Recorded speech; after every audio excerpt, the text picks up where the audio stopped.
Well, hello, friends. I hope you're having a great day today. Welcome to Monday, a brand new cold week on the outside, and another edition of Take Five.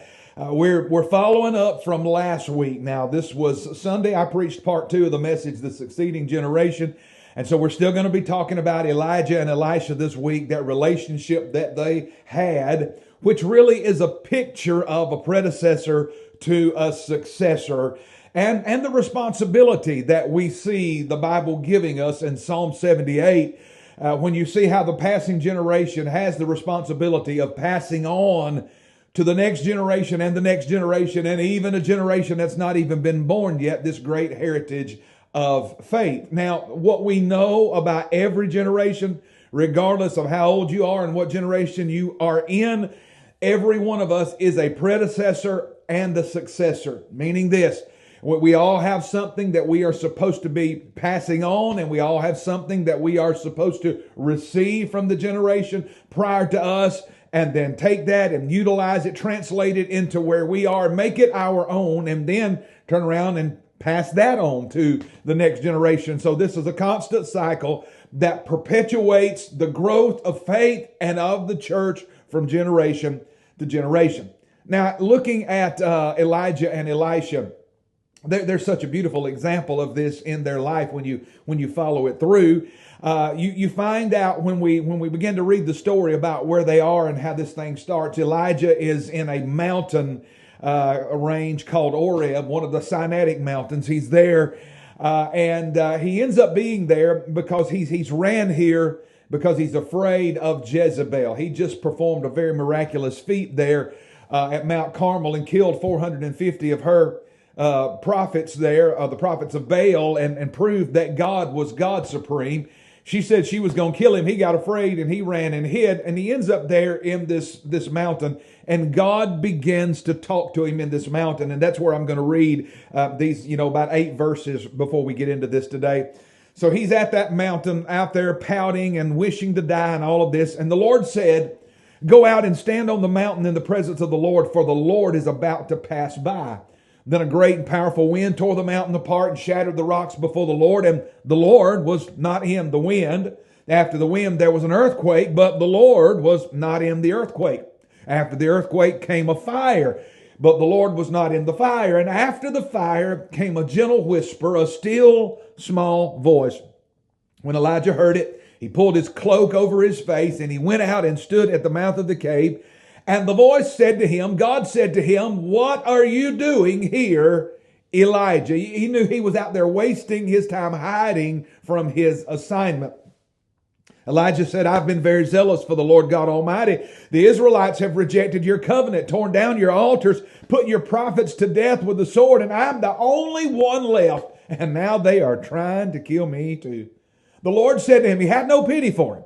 God had absolutely no pity for him. God is a God of compassion, but God's not very sympathetic when it comes to people doing exactly what Elijah was doing right here. He said, "Get up and go back the way you came. Go to the desert of Damascus.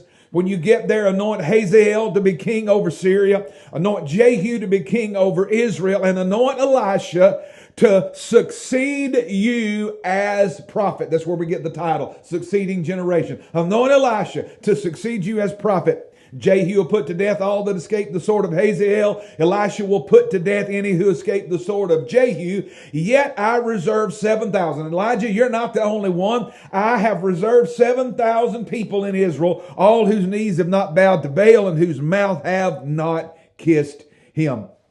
It seems like there with Elijah, God's greatest concern was not that he was afraid of Jezebel. Notice God didn't even address his fear. He didn't talk about it.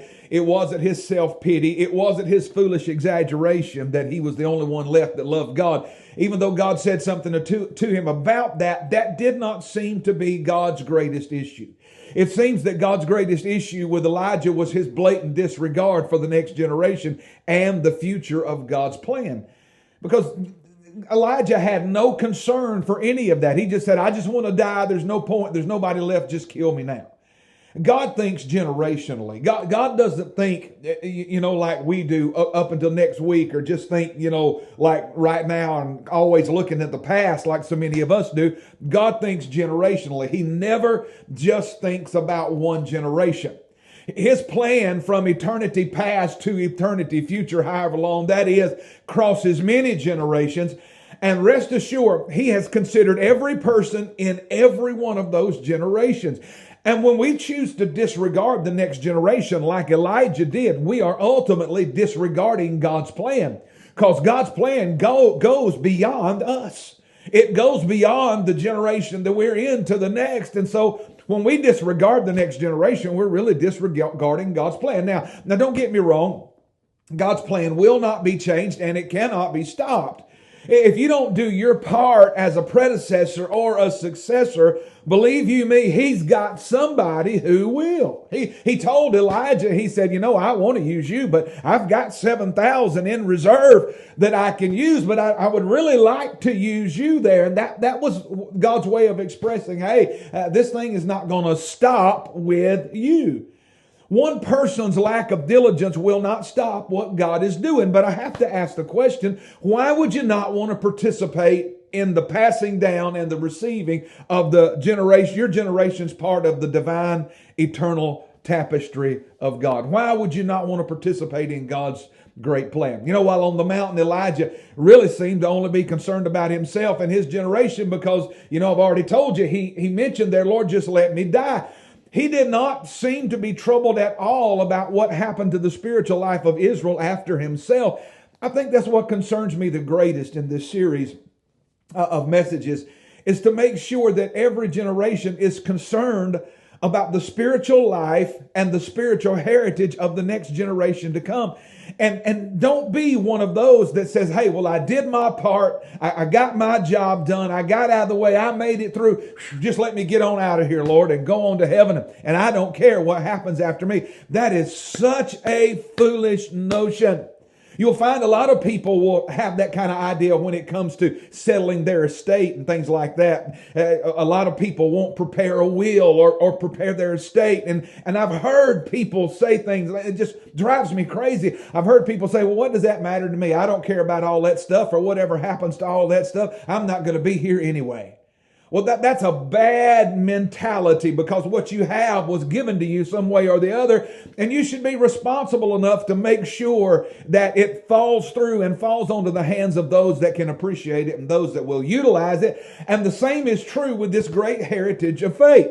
We must be concerned about the next generation and them completing their part of God's will. So don't disregard the next generation, because in doing so, you are disregarding God's will. And we do not need to do that. Let's do our part. What do you say? As predecessor and successor in every generation, let's do our part to see that the will of God transfers and is accomplished from generation to generation. Hey, I've got to get out of here. It's been good being with you today. I look forward to being with you again tomorrow on Tuesday's edition of Take 5. Until then, God bless you. Have a great day. Hey, trust the Lord, my friend. He will never fail you.